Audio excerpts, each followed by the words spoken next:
Muy buenos días para todos, excelente inicio de jornada de día miércoles 1 de junio, iniciamos un nuevo mes, estamos iniciando también con toda la información, las noticias aquí en Majestad Radio, la soberana del aire. Tenemos mucho de qué hablar el día de hoy, después de todo lo ocurrido ayer en la Asamblea Nacional, cuando la presidenta Guadalupe Llori fue destituida con 81 votos a favor de esta destitución. Esto será toda una telenovela definitivamente, porque hay acciones legales que la protegían, habían medidas cautelares también que la protegían. Así es que esto no va a terminar ahí, seguramente tendrá un siguiente capítulo. Vamos a ver qué es lo que pasa, o si definitivamente ya se resigna la presidenta, ya presidenta de la Asamblea Nacional, Guadalupe Llori. De esto lo estaremos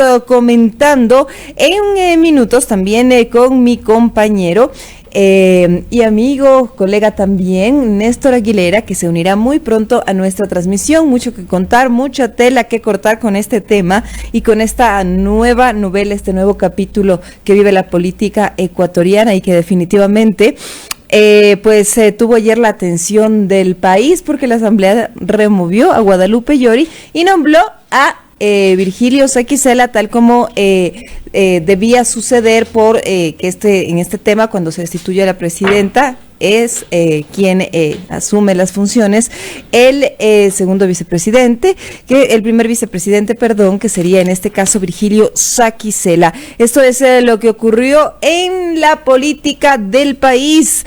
Pueden seguirnos a través de las distintas señales: 89.7 en Manabí, 89.7 en Pichincha, 88.5 en Manabí y 97.5 en Esmeraldas. Esta es la soberana del aire. Nosotros somos El Mundo a las 6. Pueden también unirse ya a nuestra transmisión. Estamos al aire en las diferentes canales: www.majestad.com.es. Esta también es nuestra página web donde ustedes nos pueden seguir. También, si usted abre su Facebook, nos puede mirar en vivo. Estamos ya en nuestra transmisión. Ahí estamos como Majestad, como Radio Majestad. Usted nos puede encontrar, escribe Radio Majestad, escoge la primera opción y puede también seguirnos. Estamos ahí ya con las noticias, la información de primera mano, todo lo que usted necesita saber. Síganos entonces, acompáñenos, únase a nuestra sintonía, también compartan, que es lo que necesitamos, que ustedes, mientras van mirando nuestra transmisión, también la vayan compartiendo, y así somos muchos más. Les leemos, les estaremos siguiendo además a todos ustedes. Sus comentarios son muy valiosos para nosotros, y yo soy Silrat Traslaviña. Son las 6 de la mañana con 6 minutos y empezamos con el detalle de la información. Esto es El Mundo a las 6.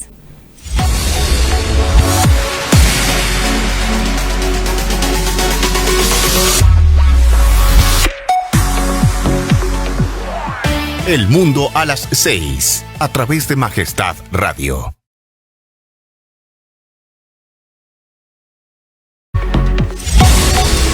6 de la mañana con 7 minutos. Iniciamos con las noticias. Asamblea remueve a Llori y nombra a Virgilio Saquicela como su nuevo presidente. Así lo repara y toma la noticia el diario digital Primicias. En una inesperada sesión, el Pleno del Legislativo destituyó a Guadalupe Llori como presidenta del Legislativo, pues se determinó un incumplimiento de funciones.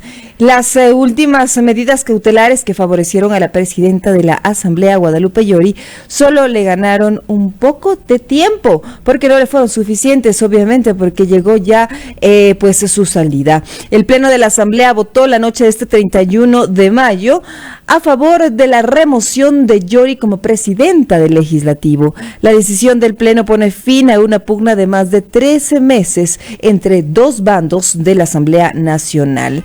La resolución se tomó con 81 votos a favor, que promovieron y que provinieron, pues obviamente, de la Unión por la Esperanza de UNES, que estaba impulsando la salida del Partido Social Cristiano, el PSC, y las fracciones rebeldes de Pachacutic, además de la Izquierda Democrática.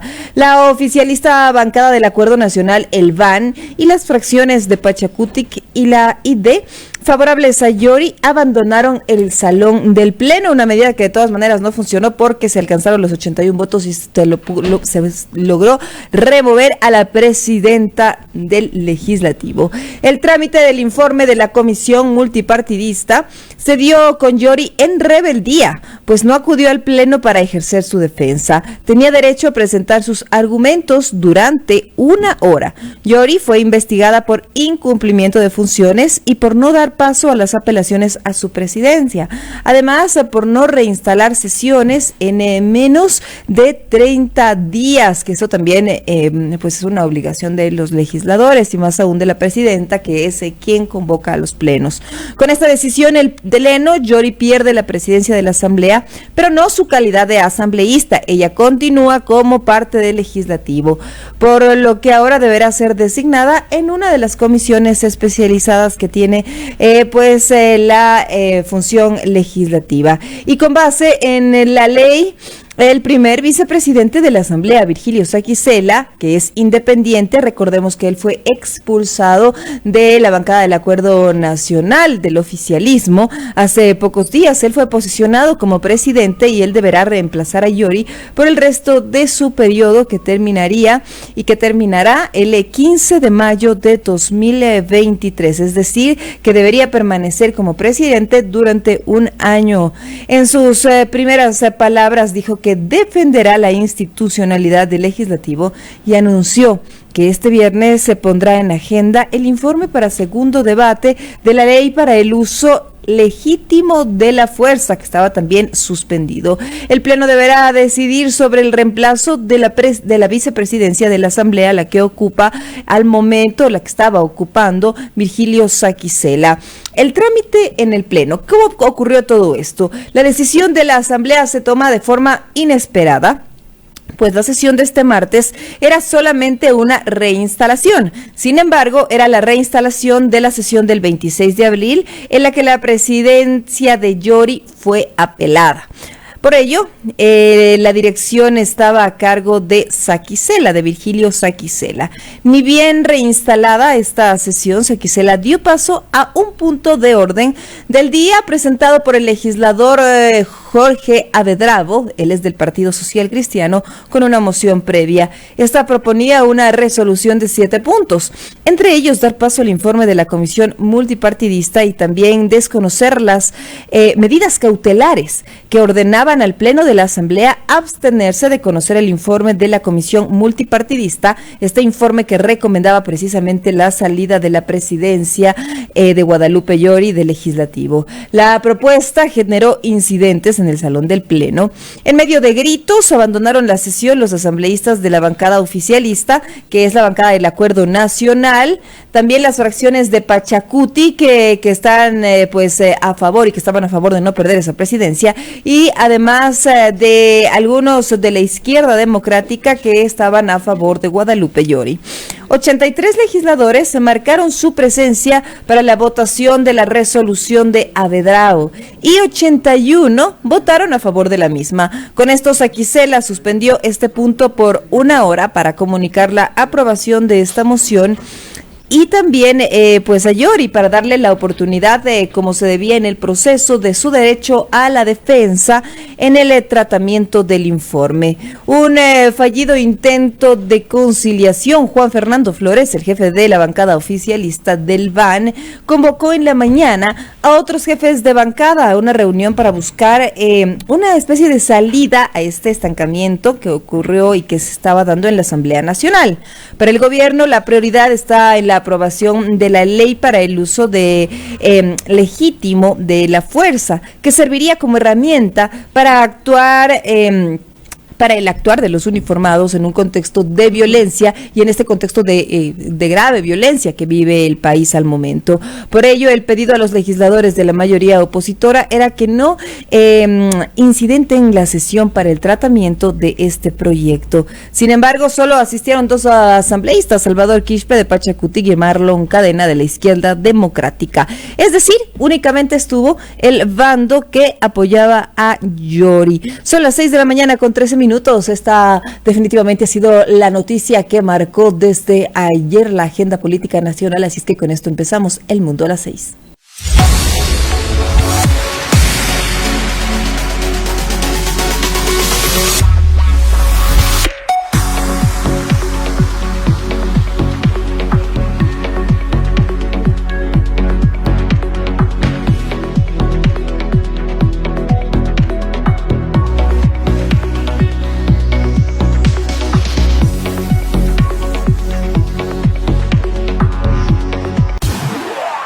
El Mundo a las 6, a través de Majestad Radio. 6 de la mañana con 14 minutos. Continuamos con más noticias y con más información aquí en El Mundo a las 6. Vamos ahora a comentarles una noticia de Diario El Comercio a propósito de esta noticia política del día. Virgilio Saquicela asumió el despacho de Guadalupe Llori. ¿Qué es lo que pasó el día de ayer entre aplausos de asambleístas de UNES, del Partido Social Cristiano, y disidentes de la Izquierda Democrática y Pachacutic? Virgilio Saquicela asumió el despacho de la presidencia de la Asamblea a las 10 de la noche, el día de ayer, martes 31 de mayo. Lo hizo minutos después de que las fuerzas políticas, con 81 votos a favor, destituyeran a Guadalupe Llori por incumplimiento de funciones. Él dio algunas declaraciones a la prensa que más adelante las estaremos escuchando y comentando con nuestro compañero Néstor Aguilar, que ya se encuentra por acá en las instalaciones de Radio Majestad y en minutitos se va a unir a nuestra transmisión. En declaraciones a la prensa, Saquicela llamó a las funciones del Estado a respetar la decisión de la Asamblea Nacional y a no entrometerse, así lo dijo. No pueden haber acciones de protección ni medidas cautelares que vayan en contra de la democracia, en contra de los representantes legítimos del pueblo ecuatoriano, que son producto del voto popular, así lo aseguró. También dijo que la Asamblea hará una fiscalización seria, sin persecuciones para nadie, y aludió a juicios políticos pendientes contra el Consejo de Participación Ciudadana y también contra el Consejo de la Judicatura. Saquicela no tuvo mayores inconvenientes para asumir el despacho, aunque encontró las luces apagadas en el puesto que ocupaba Guadalupe Llori. El legislador, recordemos, él fue expulsado de la bancada del Acuerdo Nacional que agrupa a Creo y a los asambleístas independientes en febrero pasado, cuando se acentuó una disputa por el control de esta función. Ocupará el cargo, según lo previsto, hasta mayo del 2023, cuando debían terminar los 2 años de gestión para Llori, quien el 14 de mayo de 2021 fue electa. Con 71 votos del oficialismo, Pachacutic y la Izquierda Democrática. Ellos fueron quienes la apoyaron inicialmente y quienes la pusieron ahí en la silla de la presidencia de la Asamblea Nacional. Saquicela convocó para el día miércoles, es decir, para el día de hoy, a retomar las sesiones del Pleno y dijo que este viernes se tratará el proyecto de ley del uso legítimo de la fuerza que estuvo entrampado por esta pugna en el legislativo durante alrededor de 3 meses y que es prioridad para el Ejecutivo en el contexto de violencia que vive el país. 6 de la mañana con 17 minutos, esto es El Mundo a las 6 y en este momento vamos a saludar a nuestro compañero, amigo, colega que ya se encuentra con nosotros por acá en las instalaciones de la radio. Se une a nuestra transmisión Néstor Aguilera y hoy también venimos medio uniformados. Ahí estamos con yo traje la rosa, sí. Rosa, aquí está la rosa, pues la rosa con tu corbata rosa. Bueno, está bien. Ahí estamos. Hola, amigo estás? Néstor, ¿cómo estás? ¿Cómo viste la política ayer? Dios mío, de locos, parecía una novela más, como siempre en la política ecuatoriana. Uno se entretiene, no se gana, pero se goza, dicen por ahí. ¿Qué te puedo decir? Crónica de una muerte anunciada, era cuestión de días. Había quienes mencionaban que esto iba a llegar con el último día del mes de mayo. Efectivamente, así sucedió. Tal cual. Había quienes pensaban que esto no podía pasar del 15 de junio. Bueno, finalmente llegó antes y nos abre una serie de interrogantes, ¿no? Y yo lo decía el día de ayer a través de mi cuenta en Twitter.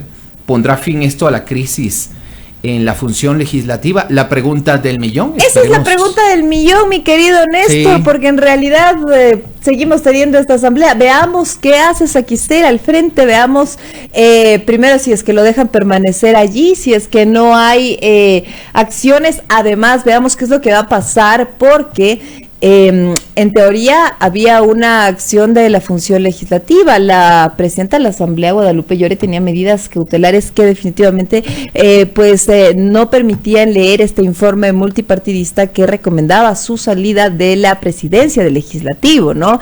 Entonces yo creo que esto todavía no se acaba. Yo creo que por ahí va a haber más tela que cortar, se van a mover las fichas políticas. Veamos qué es lo que pasa, Néstor. ¿Tú qué crees que va a pasar por ahí en el panorama político con todo este contexto que tenemos ahora? No me atrevo a decir absolutamente nada, Silrat. No me siento analista. Después muy probablemente suceda algo diferente y dirán, bueno, se equivocaron. Pero así mismo es, ¿no? De eso se trata, sí, porque definitivamente había tendencias a favor, tendencias en contra de que se quedara. Se había señalado que el oficialismo, obviamente, que abandona la sesión el día de ayer, que salen cuando se trata ya este tema, y pues la presidenta no acude a defenderse. Ya tenía una hora para descargar su tema de defensa y decir que no cayó en este incumplimiento de funciones, pero no lo hizo, se declaró en rebeldía. Entonces se le dio por ahí el tiempo también para que acudiera, pero no lo hizo, así es que los legisladores también actuaron de esta manera. Son las 6 de la mañana con 20 minutos. Por cierto, el día de hoy, en esta mañana, yo sí vengo bastante abrigado, con camisa, debajo una camiseta, con chaqueta, y aún así me muero de frío. Silrat tras la viña, el día de hoy totalmente diferente. No sé qué le pasó, pero no tiene frío o aparenta no tenerlo. Aparentamos no tener frío, sí, pero las luces por aquí nos van calentando. Bueno, ojalá, Silrat. Hoy está luciendo de negro mi compañera. Y yo pensé que iba a estar, pero puesta cobija, puesta saco, chompa. En realidad afuera se advierte bastante frío. El termómetro a esta hora me marca 7 grados, lo cual da cuenta de la baja temperatura. Cielo nublado, ha llovido el día de ayer, cayó un aguacero en horas de la tarde. Muchos pensamos que estamos atravesando una transición hacia el verano, lo he dicho yo aquí. Sin embargo, como que nos equivocamos también día a día. El tiempo en Quito está más o menos como la política acá en el Ecuador, impredecible, no se sabe qué es lo que va a pasar al día siguiente. ¿Crees que impredecible? Porque esto es la crónica de una muerte anunciada, Néstor. Estábamos ya esperando que la forma en que iban a sacar a la presidenta, porque definitivamente eso ya estaba. Es que el tema así también es que hasta el tiempo de Quito estaba más o sea, Pero ¿qué va a pasar? Es decir, bueno, ok, finalmente sucedió lo que todos pensábamos, que iban a remover a Guadalupe Llori de la presidencia de la Asamblea, pero hasta aquí recordemos que el vicepresidente, hoy presidente encargado, Virgilio Saquicela, también tiene una investigación de por medio. Y la segunda vicepresidenta, que habrá que ver. A ver, entonces, pero esta investigación de por medio, de todas maneras, según nos explicaba aquí Livia Rivas, experta en el tema legislativo, decía, esto es un tema de sanción, o sea, no se puede hacer, porque es por un tema de faltas, ¿no? Uh-huh. Entonces, lo que ella nos explicaba es que definitivamente un tema de remoción o de tratar de sacarlo por incumplimiento de funciones en este sentido no era posible ni legal, pero bueno, ¿no? En este país no sabemos cómo se mueven las fuerzas políticas, porque definitivamente lo que pasa con Guadalupe Llori no es una salida para nada judicial, no es una salida técnica, es una salida política y también pues planificada y realizada por los legisladores que están en mayoría y que con estos 81 votos logran removerla de la presidencia de la Asamblea. Y recordarles también a nuestros amigos que seguiremos viendo a Guadalupe Llori, ella tendrá que continuar como legisladora. Veamos también cuáles son las acciones que va a tomar, porque se declaró en rebeldía, ella no está aceptando esta decisión. Veamos qué es lo que va a hacer, porque yo creo que va a haber un nuevo capítulo por ahí, Néstor. Seguramente estaba buscando algún pronunciamiento del presidente de la República, Guillermo Lasso, en torno a este tema. No lo encuentro, pero sí será importante entonces saber cuál va a ser la posición del Ejecutivo respecto a lo que ha venido sucediendo también. Curiosamente también hay que recordar, Virgilio Saquicela tiene su origen en su llegada a la Asamblea Nacional en el movimiento Creo. Entonces habrá que ver si es que... Sí, él fue parte del BAN, recordemos, sí, pero lo expulsan, lo sacan después de este exabrupto que tienen en el CAL, también disputa de tema de poder, y deciden expulsarlo. Entonces, definitivamente él no es que esté con el oficialismo porque lo sacaron, pues fue expulsado. Sí, claro, en un momento formó parte. Exacto, pero ya él estuvo aquí, la política. Él estuvo aquí recientemente, sí. Él estuvo aquí en nuestra mesa, aquí estuvo sentado con nosotros y él nos explicaba que su idea en caso de asumir la presidencia era dialogar con todos, conversar con todos y definitivamente pues tratar de hacer funcionar de alguna manera el tema y lo que estaba pasando en la Asamblea Nacional, porque hay temas que realmente están bloqueados, que siguen ahí parados por este tema político de lucha de poderes. Ese es el tema. Nosotros teníamos por ahí las primeras declaraciones de Virgilio Saquicela, no sé si mis compañeros DJ Line y Patricio Sánchez lograron descargarse, ¿no todavía?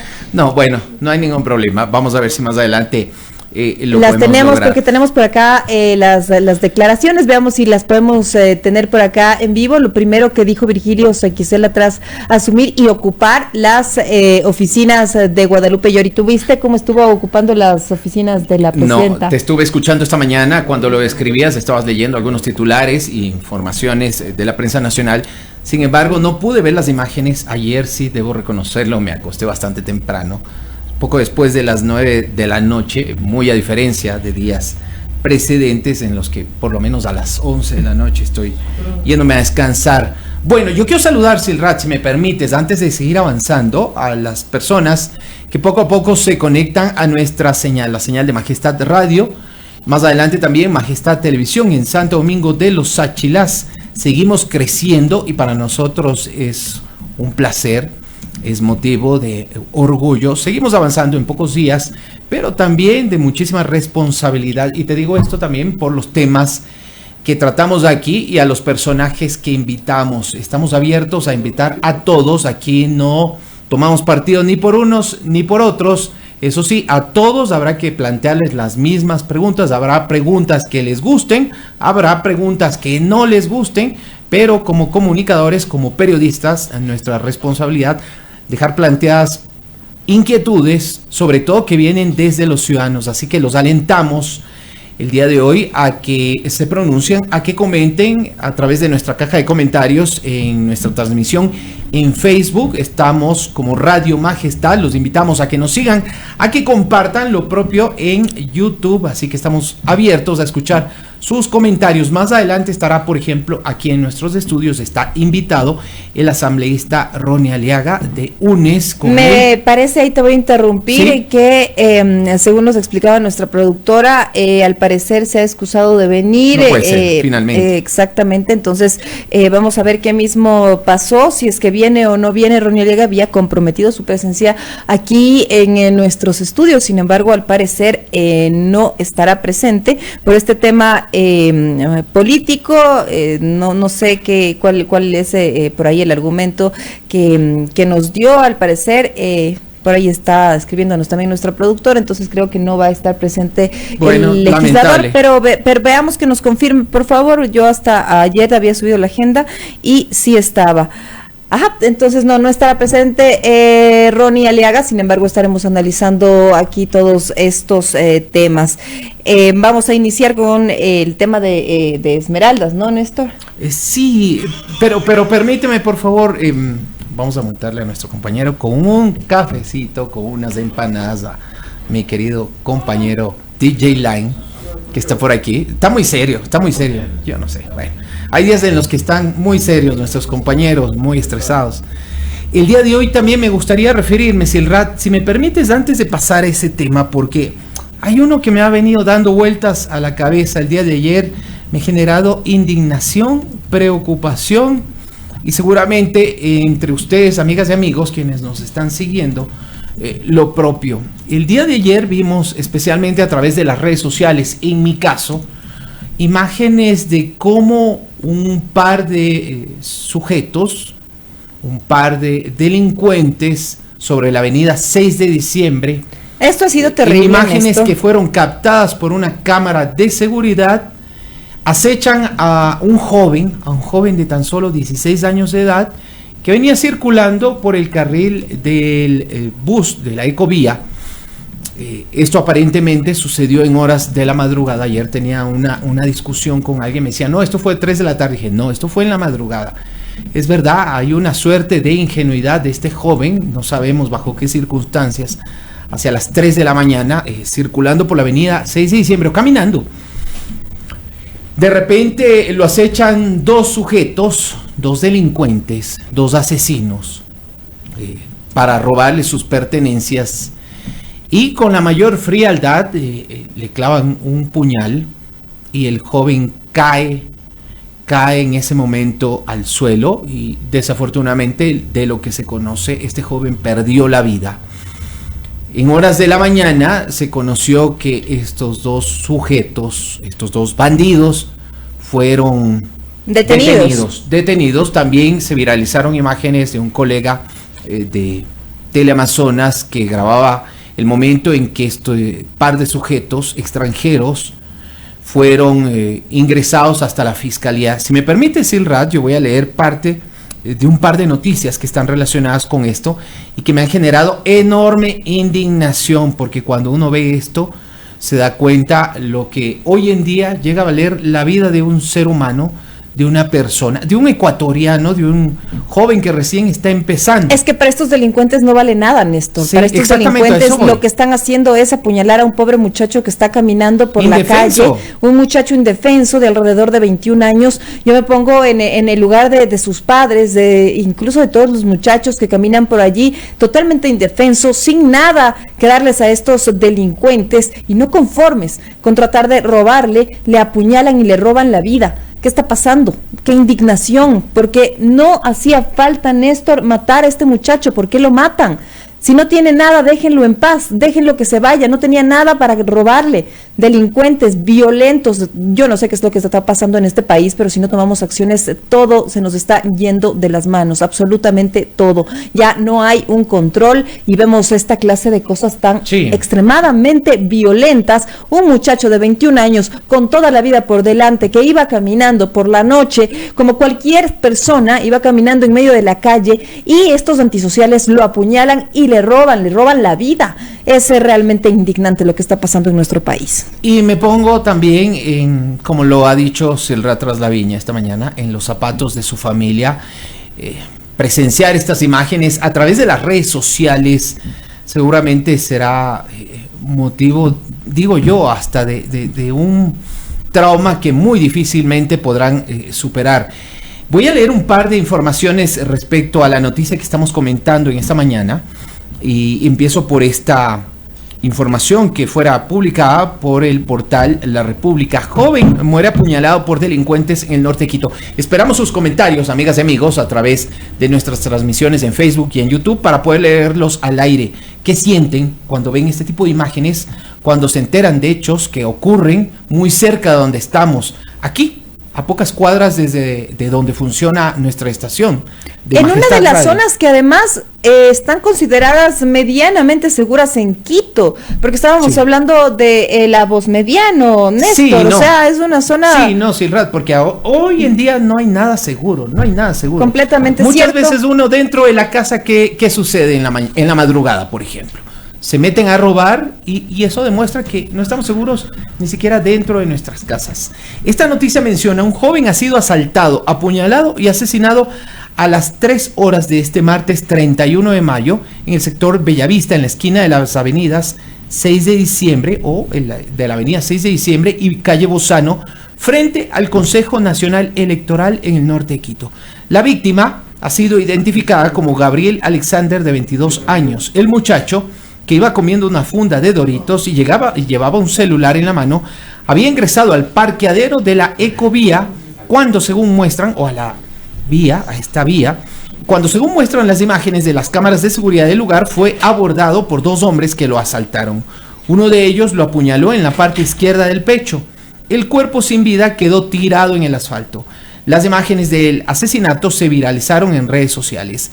El abastecedor de la bomba de gasolina que se ubica frente al lugar ha dicho a la policía que vio a los 2 hombres detrás del muchacho. Uno llevaba una chompa roja con capucha, el otro llevaba camiseta blanca. Horas después, la policía ha detenido a José P.R., de nacionalidad venezolana, presunto autor del crimen. Según el parte policial, el autor del crimen es un ciudadano venezolano de 20 años, a quien además del celular se le encontraron la funda de snacks que comía la víctima antes de su muerte, unos lentes, una caja de goma de mascar. Parece broma, Parece, sí, es terrible, Parece es ironía. terrible. Un niño, porque a los 21 años sigue siendo un muchachito chiquito, vas caminando con tu funda de Doritos, tus chicles, esperas llegar a tu casa y te apuñalan en medio del camino. Indignante, Néstor, definitivamente.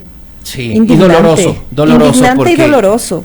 Porque si bien es cierto, podría para muchos pensarse que, bueno, quizá el joven debió haber tomado mayores precauciones al caminar en horas de la madrugada, es verdad, pero todos tenemos derecho a caminar libremente a cualquier hora de por nuestro país. Exactamente, yo ahí voy a poner este reparo, porque entonces es normalizar los temas, y esto pasaba mucho, sobre todo en el vecino país, en Colombia, porque mi papá es, como les he comentado, mi papá es colombiano, entonces él me decía: mija, no de papaya, cuando usted salga no de papaya, vaya caminando, siempre hay lugares públicos, no lleve nada, porque ya había un tema de normalizar la violencia. Aquí en este país definitivamente no debemos caer, y ya caímos en esto de ir caminando por lugares públicos, todo abierto, los lugares se están cerrando temprano por la violencia, cuando esto no debería ser así, y no debería ser el no de papaya. Lo que debería ser es un Estado que nos cuida, que nos proteja,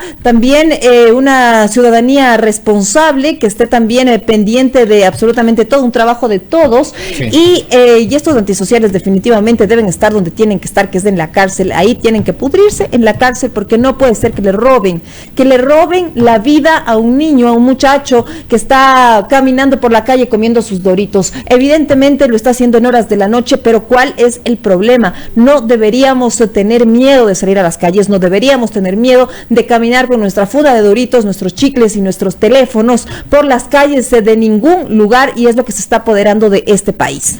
Bueno, Silrat lo ha dicho, ojalá no aparezcan por ahí defensores de derechos humanos que crean que la posición de Silrat tras la viña o la de este espacio informativo es extremadamente fuerte, pero creo yo que en el momento de indignación que todos tenemos, quizá en algún momento podemos llegar a pensar en situaciones extremas, pero es que estamos preocupados. Miren ustedes, aquí por ejemplo el presidente de la República menciona: el sospechoso del crimen de Gabriel fue capturado. No permitiremos que la delincuencia siga afectando la vida de los ecuatorianos. Pero eso sigue siendo en palabras, Néstor. Brindaremos todo el apoyo, dice, a las instituciones para que este y ningún otro caso en eso quede se ha impunidad. convertido nuestro gobierno, lamentablemente, que es lo que hace, poner en palabras, poner comunicados que estamos listos para protegerles, que no vamos a permitir que la violencia se apodere de la ciudad, que no vamos a permitir hechos violentos, que no vamos a permitir, pues lo siguen permitiendo, y ahí está. Y quienes somos madres, quienes somos padres, pues sí, tememos por la vida de nuestros hijos que van caminando, que vienen caminando por ahí, decimos que no les vaya a pasar nada. Yo por lo menos estoy con el corazón en un hilo mientras él no llega a la casa, le estoy pidiendo, mándame tus ubicaciones. Esto realmente es muy, muy grave, más aún cuando tenemos a nuestros pequeños, a nuestros hijos. Realmente es indignante lo que está pasando en nuestro país. Estamos viendo con miedo, nos dice Andrea Bozano, nos dice estoy viendo con miedo, y realmente es así. Estamos ya con miedo de salir a las calles, con miedo, y lo que hacen las autoridades es pasar comunicados escuetos en los que dicen que no lo van a permitir y lo siguen permitiendo. Sí, no puede ser consuelo de tontos que por ahí, bueno, atrapamos a uno, atrapamos a otro. Es verdad, mediáticamente este caso ha generado preocupación, indignación entre todos, pero hace falta, como lo dice Sirrad, acciones más contundentes frente al auge de la delincuencia.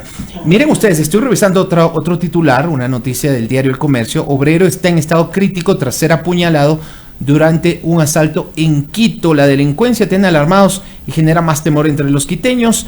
El pasado viernes, 27 de mayo, Víctor, un obrero de 53 años, fue apuñalado por 2 extranjeros también.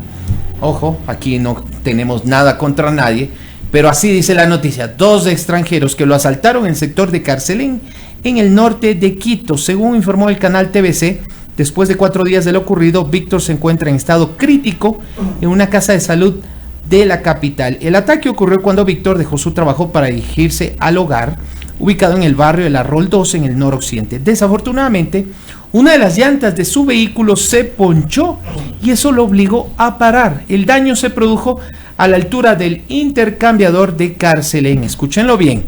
Al intentar solucionar el desperfecto, 2 extranjeros armados lo interceptaron para robarle su pertenencia. Este es un tema, Silrat, si me permites, y siendo un poco infidente, que yo siempre lo estoy comentando casa adentro con mi familia.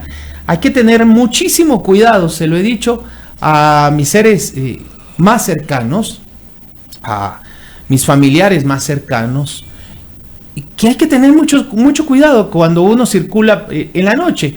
Es verdad, hay muchas personas que dicen, bueno, prefiero hoy en día, frente al caos que impera en buena parte de la ciudad en cuanto tiene que ver a la circulación vehicular, quizá andar más tarde porque hay menos tráfico, menos cola, menos congestión. O hay, como los jóvenes, por ejemplo, que quienes piensan que, bueno, yo salgo en la noche, yo salgo a darme una vuelta, salgo con mis amigos, en vez de regresar a las 9, regreso a las 11, 12. Pero acordémonos también de este caso de este muchacho que salió a pasear al perro y de repente apareció por ahí botado en el Machángara. El muchacho sale a darle la vuelta al perro en el sur de Quito. El sur de Quito y aparece muerto. O sea, ¿en dónde estamos? Por Dios. O el propio colega Juan Carlos Aixprúa, que salió a pasear a su perro, también fue asaltado a las 9 de la noche. Es decir, hay quienes aprovechan horas en las que supuestamente, aparentemente las cosas son más tranquilas, están mucho más tranquilas a desarrollar sus actividades, y resulta que ocurren imprevistos como el que le ocurrió a este ciudadano, que se le bajó una llanta y en ese momento, desafortunadamente, miren ustedes, ni siquiera cuando uno está en una actividad como intentar solucionar un problema mecánico del vehículo, se salva de Lampa. Hoy, entre la vida y la muerte. Y yo digo, o sea, si te quedas en medio de la nada, llamar al 911, tratar de buscar ayuda, porque... Pierdes el tiempo también, Silrat, perdón. Pierdes el tiempo. O sea, no tenemos solución, estamos porque te van a decir, no hay unidades, en este momento no se puede atender, o ¿sabe qué, señor? Mientras entonces, no haya un delito, nosotros no actuamos. Lo que nos queda es entonces tratar de organizarnos entre nosotros mismos, llamar a los primos, tíos, alguien que nos socorra, tratar de mantenernos ahí vivos, porque la verdad es que así nos toca, tratar de mantener la vida mientras tenemos cualquier imprevisto, porque definitivamente nos vemos desprotegidos. Sobre este tema también de la inseguridad nos estaba recordando nuestra productora Nati, que va a estar por acá también, y vamos a hablar de los 30,000 policías Más que el presidente Guillermo Lasso, pues dijo que iban a estar en las calles, nos va a decir temas de esto, del tema de la contribución, etcétera. Lo dijo también en el informe a la Nación. Vamos a ver qué es lo que está pasando. Entonces, ya... Hay otro caso, Silrad, hay otro caso, y seguramente algunas de las personas que nos están viendo tuvieron la oportunidad de enterarse de esta noticia, y seguramente tú también. Nos lo recuerda María Elena Baculima, quien nos está siguiendo acá en Cuenca, y le enviamos un saludo cordial a ella y a quienes nos siguen en la provincia de La Suay. Los invitamos a que compartan esta transmisión en Facebook. Dice, acá en Cuenca hubo un daño a un cajero automático, pero antes de esto hicieron caer un árbol para impedir que llegue la policía. También hubo un atentado a un ciudadano en su carro, a quien le propiciaron 10 tiros. Cuenca también está con una gran inseguridad. Cuenca, una ciudad tan linda, tan tranquila, y hoy que se vea enfrentada a este tipo de situaciones. ¿Qué pasó el día de ayer, Silrad? Fíjate tú cómo lo refleja Diario El Comercio. Asaltantes derriban un árbol y detonan un cajero en Cuenca. Es increíble, qué osadía de los delincuentes. Impresionante lo que estamos llegando, ¿no? O sea, esto es como cuando uno ve una película y resulta que hoy los delincuentes están obrando en similares situaciones o condiciones. Varios usuarios de las redes sociales detallaron este martes 31 de mayo sobre un asalto y detonación en la madrugada a un cajero automático en el sector de Chauyabamba, en la vía Cuenca-Azogue. Según medios de comunicación locales, los delincuentes, metros antes de llegar al cajero ubicado en una estación de servicio de gasolina, cortaron un árbol, el mismo que cayó sobre los 2 carriles de la vía Cuenca-Azogue en el sector Piscinas de Oxigenación. Lo hicieron para evitar que la policía llegue al lugar y además provocaron que un vehículo que circulaba por la zona se estrelle. Al llegar los delincuentes a la gasolinera, detonaron un cajero y huyeron en un vehículo de color plomo sin placas. De acuerdo a reportes, el hecho ocurrió a las 3 de la mañana. Sometieron al despachador y detonaron 2 veces el cajero, con lo que lograron llevarse la caja con el dinero.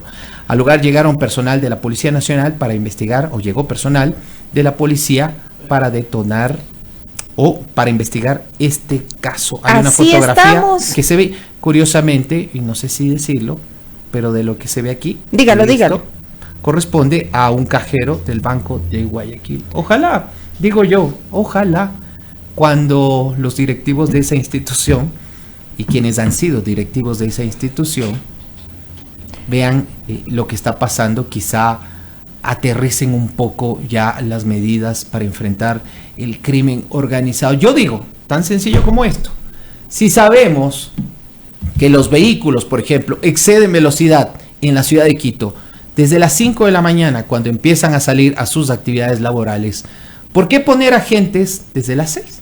Digo yo, si sabemos que buena parte de los delitos ocurren también en horas de la madrugada, ¿por qué no comenzar a hacer operativos de control también en la madrugada? ¿Por qué hacerlos delante de los medios de comunicación, frente a las cámaras, tal vez a las 10 de la mañana, tal vez a las 4 de la tarde? No digo que no se hagan en la noche y en la madrugada. No, tienen que hacerse. Pero que se lo hagan todo el tiempo y no de manera extraordinaria, y que no se espere a que esté un periodista o una cámara para decir si estamos actuando contra la delincuencia. Así es, Néstor. Bueno, quisiera yo regresar un poco al tema político para leerles un comunicado precisamente del Ministerio de Gobierno respecto a los hechos y la noticia política que pues captó toda la atención respecto de la salida de la presidencia de la legislatura de Guadalupe Llori. Ya continúa siendo legisladora, pero ya no presidenta. Y lo que nos dice el comunicado oficial por parte del Ministerio de Gobierno es lo siguiente: rechazamos la ilegal destitución de la presidenta de la función legislativa. Ellos toman entonces ya la defensa, lo están defendiendo a la saliente, a quien ya salió del legislativo de la presidencia, Guadalupe Llori. Hoy se ha consumado una ilegalidad más en la Asamblea Nacional. Legisladores de diferentes bancadas han decidido incumplir las medidas cautelares dictadas por juez competente y destituir a la presidenta Guadalupe Llori Abarca. política. Este acto arbitrario afecta no solamente a la institucionalidad del Parlamento, sino también a la estabilidad política del país. El gobierno nacional respeta la independencia de funciones, pero no se prestará al juego de quienes se piensan en sus intereses políticos y personales, dejando de lado la inseguridad jurídica y también el bienestar de todos los ecuatorianos. Firma Francisco Jiménez, ministro de Gobierno. Este es el comunicado oficial del Ministerio de Gobierno respecto de la salida. Ahí está el apoyo definitivamente a Guadalupe Llori por parte ya del gobierno. Estamos hablando del Ministerio de Gobierno. Yo diría, sí, Silrat, nada más, así una acotación frente a eso. Es un apoyo a la institucionalidad y a lo que en algún momento se decidió en la misma asamblea, es decir, que Guadalupe Llori llegue a ese puesto. Definitivamente. Pienso es un apoyo, yo que por ahí va la cosa. Sí, exactamente. Es un apoyo al tema de la institucionalidad. De hecho, ese es el discurso que manejó todo el tiempo el BAN, la bancada del Acuerdo Nacional, el oficialismo, el tema de que sea de manera constitucional y que no se respetaron las medidas cautelares. Por eso es que en esta novela de la política nacional tendremos un siguiente capítulo. De eso yo estoy completamente segura, porque algo irán a hacer. Además, esto fue en rebeldía. La presidenta jamás presentó sus pruebas de descargo, etcétera. Entonces yo sí creo que esto va a tener más tela que cortar, va a haber más cola en este tema. Veamos si ya Pato nos ayuda con las declaraciones de Virgilio Saquicela, el primer vicepresidente y quien asumió ya la presidencia de la legislatura tras la salida con 81 votos de la presidenta Guadalupe Llori. Este momento es el trabajo conjunto de absolutamente todos los sectores políticos. El día de mañana vamos a volver a sesionar, el día viernes haremos lo propio respecto del uso progresivo de la fuerza. La Asamblea se ha pronunciado, es el primer poder del Estado, no puede haber intromisión de otra función del Estado ni de la judicial. Bajo ese punto de vista, hoy día ustedes han sido testigos de que la Asamblea ha tratado este punto, ha analizado y ha resuelto. Incluso ya la escolta legislativa se ha puesto a órdenes del nuevo presidente de la Asamblea Nacional. En este momento, tomándole la palabra al presidente de la República, extendemos nosotros no solo una, sino las dos manos, aspiremos dialogar sobre la marcha con el gobierno nacional, aspiremos coincidir en alguna agenda legislativa que ellos propongan y obviamente la nuestra propia, y que podamos avanzar por el bienestar del país. Ese es nuestro objetivo. ¿Es impugnable esta decisión de la Asamblea o la expresidenta no podrá impugnarle? Bueno, es imposible porque la máxima autoridad de la Asamblea Nacional es el Pleno y es el que toma decisiones, y en democracia se toman decisiones con votos y hoy día han existido los votos suficientes. ¿Cuándo va a asumir el despacho? En este momento voy a asumir el despacho de la presidencia, vamos a dialogar sobre algunos temas, tomar algunas decisiones, entre ellas la citación a la sesión del día viernes a las 10 de la noche.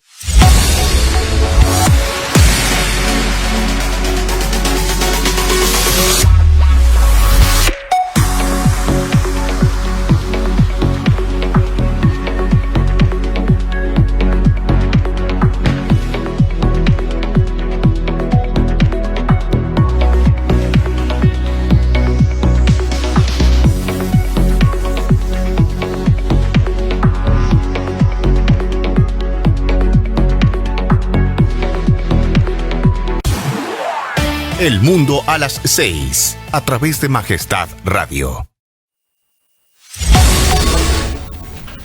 ¿Qué tal esa imagen que transmite todo? Porque una imagen dice más de 1000 palabras. Estábamos viendo ahí al Partido Social Cristiano. Sí, veíamos, Almeida, por ejemplo, al Luis Fernando Almeida, que él también estuvo y se le ve medio como que le toca la mano a la asambleísta Marcela Holguín al rato de ingresar a la oficina. O sea, ellos están amiguis, uniditos, pegaditos.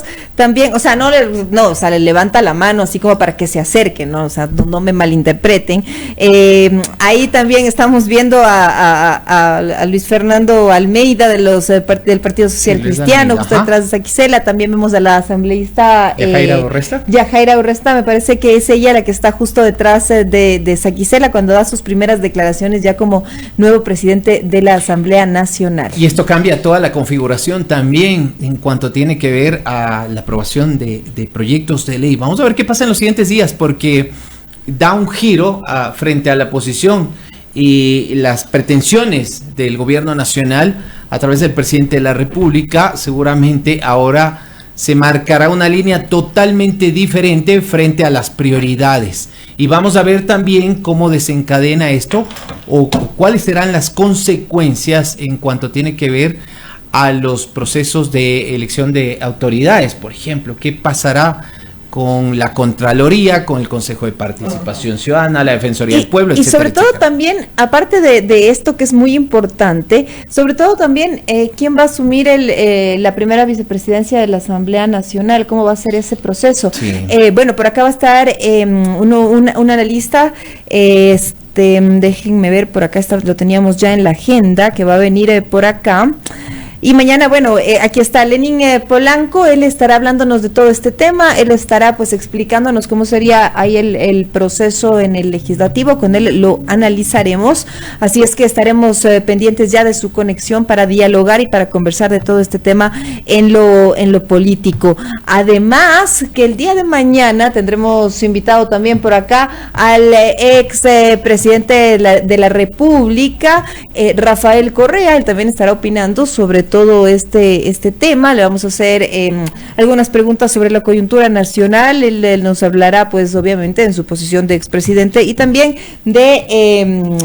porque sigue siendo, querramos o no, sigue siendo el líder, un líder de acá de todo el movimiento. Es un personaje que necesariamente hay que tomar en cuenta porque muchas de las expresiones terminan siendo noticia, así que habrá que plantearle las preguntas. Claro, y que sigue de todas maneras siendo el líder del grupo de UNES, de todo este tema de Revolución Ciudadana, aunque ya no es Revolución Ciudadana, pero siguen por ahí. Y habrá que ver también por dónde fueron los acuerdos, es decir, bueno, se unieron socialcristianos, UNES, otras tendencias. Una parte de la izquierda democrática. Correcto. Y bueno, vamos a ver detrás de eso cuál es el acuerdo, ¿no? ¿En qué consiste el acuerdo? Seguramente habrá mucho que preguntar al expresidente Rafael Correa. El día de mañana los invitamos a que estén junto a nosotros a partir de las 7 horas. Estaremos con ese diálogo.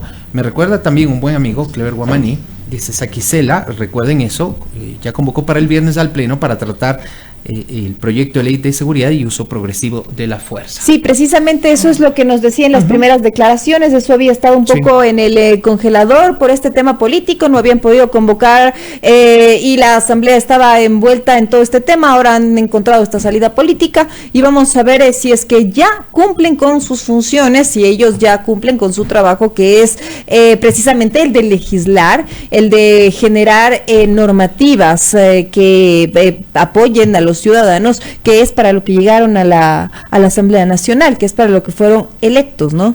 Son las 6 de la mañana con 53 minutos. ¿Qué te parece, Silrat, si también pasamos revista a algunas de las principales informaciones que son noticia también a esta hora en otros lugares del mundo, especialmente en nuestra región, en América Latina, a través de La Voz de América? No sé si estamos listos con eso, mi querido Patricio.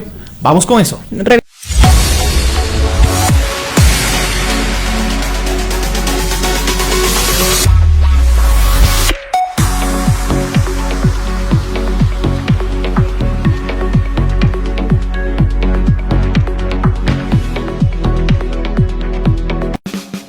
En el mundo a las 6.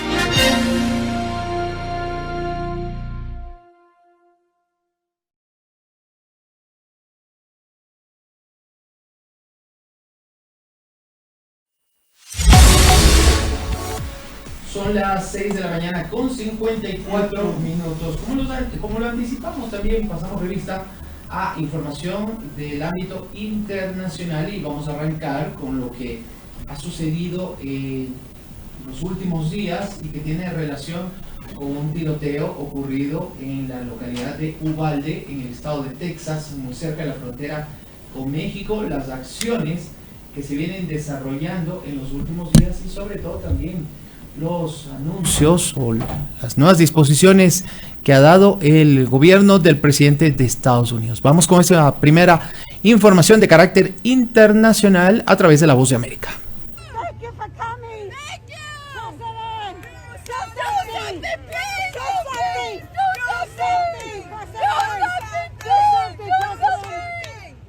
Durante su visita a Uvalde, en Texas, y tras asistir a la misa en la Iglesia Católica Sagrado Corazón, el presidente Joe Biden se comprometió a hacer algo en respuesta a las peticiones de los habitantes para que se tome acción tras la masacre en la escuela primaria Robb. Queremos que ya no necesitamos armas, más armas. Lidia Hernández, habitante de esta localidad, guarda la esperanza de que la visita del presidente a la escuela primaria Robb, donde junto a su esposa contempló las fotos de las 21 víctimas fatales, selle el compromiso del mandatario y se consoliden resultados concretos. Espero que sí, porque ya es mucho, ¿no? Ya es demasiado. Y si no hacemos algo, va a pasar otra vez. Sin embargo, las posiciones en esta pequeña población del sur de Texas, donde a puerta cerrada el presidente se reunió con las familias de las víctimas y sobrevivientes, están divididas. Para Mariana Parra, de 20 años, armar a los maestros es la solución. Pues, ¿quién va a ir a una escuela que sabe que hay armas que puedan matarlo a él mismo? Entran porque saben que en una escuela no hay nadie que los pare. Hay gente que puede intentar, pero una persona contra una máquina para matar, o sea, es gran diferencia. Es like un cuchillo en una pelea de pistolas, o sea, no hace nada.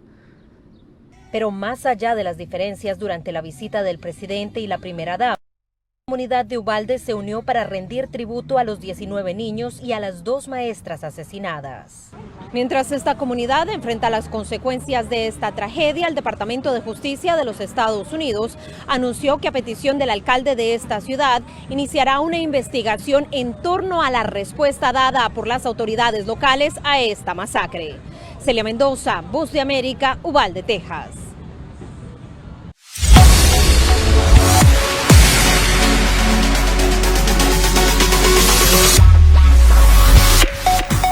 6 de la mañana con 57 minutos y dirigimos nuestra mirada también hacia Colombia luego del proceso electoral de este domingo y de cara a lo que va a ser la segunda vuelta electoral entre el candidato de izquierda Gustavo Petro y el candidato populista Rodolfo Hernández. Vamos a referirnos a este último personaje, millonario, antisistema y deslenguado, así se lo califica a quien pudiera llegar a ser nuevo presidente de Colombia, el exalcalde de Bucaramanga, Rodolfo Hernández, que va a enfrentar a Gustavo Petro en la segunda vuelta electoral para las presidenciales en Colombia. Vamos con un nuevo informe desde La Voz de América y su corresponsal en Venezuela, en cobertura especial en Colombia, Adriana Núñez Roscal. Hoy me comprometo a donar mi sueldo como presidente de la República y a entregárselo a los más necesitados. Conocido como el viejito del TikTok por sus videos en esa red social y comparado con el expresidente de Estados Unidos Donald Trump, el ingeniero Rodolfo Hernández se ha declarado a sí mismo como paladín en la lucha contra la corrupción. Ladrones con chequeras multimillonarias en el gobierno central. Sin embargo, cuando estuvo al frente de la alcaldía de Bucaramanga en Colombia, fue señalado de usar su poder para favorecer a un contratista para la recolección de basura. Y el momento en el que un concejal local lo confrontó por este tema se volvió popular en internet. Sus entrevistas en medios también han levantado críticas. Yo soy seguidor de un gran pensador alemán. ¿Cuál es? Se llama Adolfo Hitler. Pero al poco tiempo se disculpó. Un lapsus lo puede cometer cualquiera y yo lo cometí. Rodolfo Hernández se presenta a sí mismo como un independiente antisistema y antipartidos, que no aceptará alianzas para la segunda vuelta. Su campaña en redes ha sido disruptiva. Mientras el resto de los candidatos esperaba resultados en sus centros de campaña, Hernández se mostraba cómodo frente a una piscina en su casa de campo. Aunque iba de tercero en las encuestas, en las últimas 2 semanas fue subiendo vertiginosamente, pero ¿podrá ganarle al candidato Gustavo Petro sin el apoyo de partidos políticos? Y yo estoy convencido que Rodolfo va a derrotar y por mucho a Gustavo Petro, porque Rodolfo es el cambio de verdad. Matemáticamente, Rodolfo Hernández se quedaría con los votos de Federico Gutiérrez, con los votos de candidatos como John Milton Rodríguez, candidatos que representan una buena parte de la derecha. Lo que va a pasar es que muchos de ellos van a conformar un bloque que podría llamarse el bloque antipetro. La decisión queda en manos del electorado colombiano, que deberá escoger entre un exguerrillero que entregó las armas y se hizo senador y un ingeniero constructor multimillonario. Adriana Núñez Rabascal, Voz de América, Bogotá. 7 de la mañana en punto. A propósito de este tema y de este personaje, Rodolfo Hernández, estamos haciendo las gestiones para poder conversar con personajes ligados a su entorno, conocer de primera mano su estrategia. Vamos a ver si lo podemos poner en marcha la próxima semana, poder establecer algún tipo de contacto. Tenemos ya los números telefónicos, pero entendemos lo complejo de la agenda del candidato a la presidencia de Colombia. Vamos a ver, de repente lo logramos. Sin embargo, más allá de eso, estaremos muy pendientes de lo que ocurra en los siguientes días de cara a la segunda vuelta electoral en tan solo 2 semanas y media. Son las 7 de la mañana con 1 minuto y nosotros seguimos aquí en El Mundo a las 6 a través de Majestad Radio y más adelante, en pocos instantes, de Majestad Televisión. Tenemos más información, Silrat, y también estaremos junto a nuestros invitados, ya casi listos, para hablar de temas como la seguridad ciudadana a propósito de lo que veníamos comentando hace un instante. Así es, ya mismo empezaremos entonces a dialogar, a analizar lo ocurrido. Mientras tanto, vamos a iniciar entonces con el tema de seguridad. ¿Qué te parece? Porque ya tenemos por aquí a nuestro invitado de la jornada del día de hoy. Vamos a darle un poco la vuelta a la agenda por que nuestro primer invitado no pudo conectarse.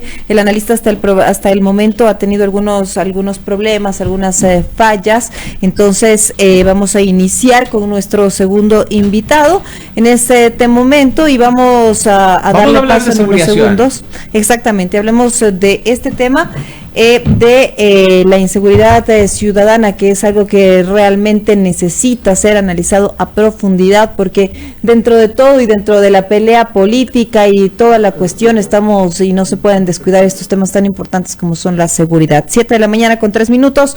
En pocos minutos vamos a dar inicio la entrevista con nuestro primer invitado aquí en El Mundo a las 6.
Desde ahora disfruta del mejor internet y televisión por fibra con TVNet. Aumentamos la velocidad y disminuimos los precios. Navega sin límites con 80 megas solo por $25. Adquiere nuestros planes internet y televisión por fibra con TVNet por solo $35 con 80 megas. Estamos ubicados en la calle Guayaquil entre Río Mulaute y Pachatanga. Contáctanos al 0983 62 36 29. TVNet en La Concordia, Santo Domingo y Viche. Instalación gratis, aplican restricciones. Todos nuestros precios incluyen impuestos. TVNet, más entretenimiento. Santo Domingo, la capital de la carne, presenta La Artesana Carnes y Vinos. Con la garantía Angus, Brangus, presentamos los mejores cortes de carne para tu paladar. Picañas, bifes, tira de asado, lomos y los cortes premium que más te gustan. Variedad de chorizos a tu elección. Te esperamos en Santo Domingo, calle Guayaquil y Payatanga. Patios de Majestad Televisión.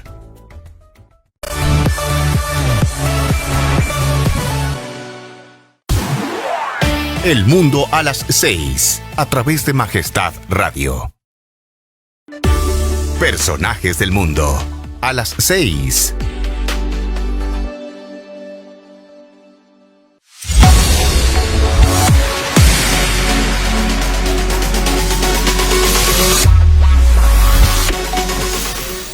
Son las 7 de la mañana con 5 minutos. Gracias por seguir junto a nosotros. Somos El Mundo a las 6 a través de la señal de Majestad Radio. Seguimos conectados también a través de nuestras transmisiones en Facebook y en YouTube. Vamos a hablar de seguridad ciudadana desde algunos ámbitos y quiero empezar saludando a nuestro primer invitado en esta jornada, el general Luis Altamirano, excomandante general del Ejército. Justamente estábamos conversando acerca del último cargo que ocupó como oficial activo en las Fuerzas Armadas, particularmente en la Fuerza Terrestre, hasta el mes de diciembre de 2020. Me gustaría empezar, general, y vamos a ir desarrollando algunos temas mientras conversamos en esta mañana, con una visión general sobre el momento actual que se vive en el Ecuador en cuanto a la presencia cada vez más fuerte, para muchos ya fuera de control, de organizaciones vinculadas con el crimen organizado. ¿Cómo lo mira usted, especialmente luego de su paso por Fuerzas Armadas, y sobre todo también cómo mira las acciones que se desarrollan desde el Gobierno Nacional? General, buenos días. Néstor, buenos días y un saludo a todos quienes nos ven y nos escuchan. Bien, todos los ciudadanos miramos con extrema preocupación lo que está sucediendo actualmente en el país.